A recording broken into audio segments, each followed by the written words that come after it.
स्वागत है आपका इंग्लिश लिटरेचर क्लासेस चैनल पे। हम कंटिन्यू करते हैं। हम कॉन्शियस माइंड की बात कर रहे थे अभी। कल हमने सबकॉन्शियस माइंड के बारे में देखा था। एक और पोर्शन है कॉन्शियस। यही एक ऐसा पोर्शन है जिसके बारे में हम जानते हैं, लेकिन ये सबसे स्मॉल पोर्शन होता है हमारे माइंड का। इसके अंदर आइडियाज़ आते हैं, विचार आते हैं, तस्वीरें आती हैं, और इसके बारे में हम पूरी तरह अवेयर होते हैं। यही हमारी मेंटल हेल्थ बताता है। ये सरफेस लेवल पे ही होता है। इसमें हमारी थिंकिंग स्टेट होती है और हम इस वक्त कहाँ हैं, किससे बात कर रहे हैं, क्या सोच रहे हैं, क्या देख रहे हैं, ये सब इसमें स्टोर होती हैं। अब पूरे स्ट्रक्चर के बारे में बात करते हैं। जब हम जान चुके हैं कि सबकॉन्शियस लेवल क्या होता है, हमने पहले भी बात करी थी इस स्ट्रक्चर के बारे में कि कैसे ये आइसबर्ग होता है। अब आप देख सकते हैं, आपको इमेज में साफ साफ दिख जाएगा। ये देखिए कॉन्शियस लेवल है, ये ऊपर की तरफ है, ये आपको साफ दिख जाएगा ऊपर की तरफ। यही हमारा कॉन्शियस लेवल है जिसके अंदर सिर्फ इतनी चीज़ें स्टोर हैं कि हम इस वक्त कहाँ हैं, क्या कर रहे हैं, किससे बात कर रहे हैं। यही लोगों को दिखाई देता है और एक तरह से हमको भी। उसके नीचे आता है ये प्री कॉन्शियस, इसके बारे में भी हम बात करेंगे। राइट हैंड साइड में ईगो आता है, हमारा अहम। नीचे की तरफ सुपर ईगो और लास्ट में इड।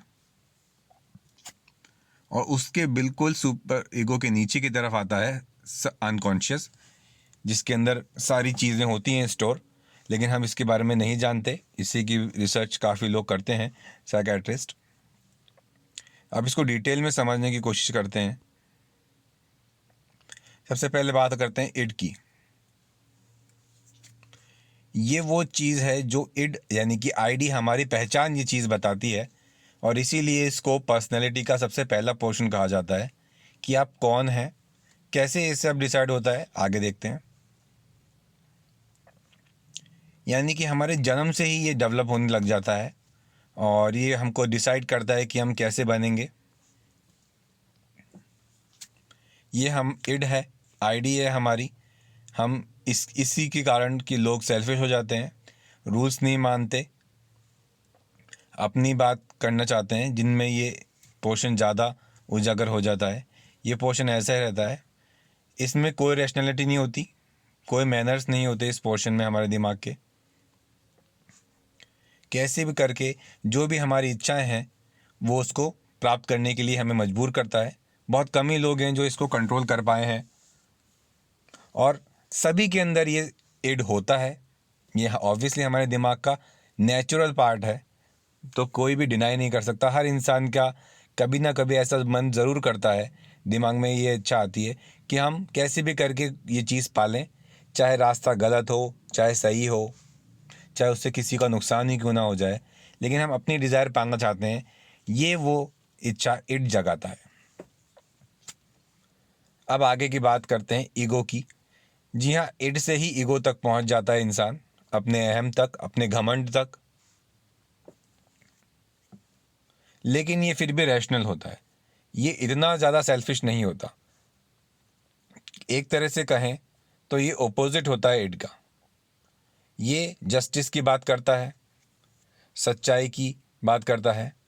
ये इड से बिल्कुल अपोजिट काम करता है और इड को कंट्रोल करने की कोशिश करता है।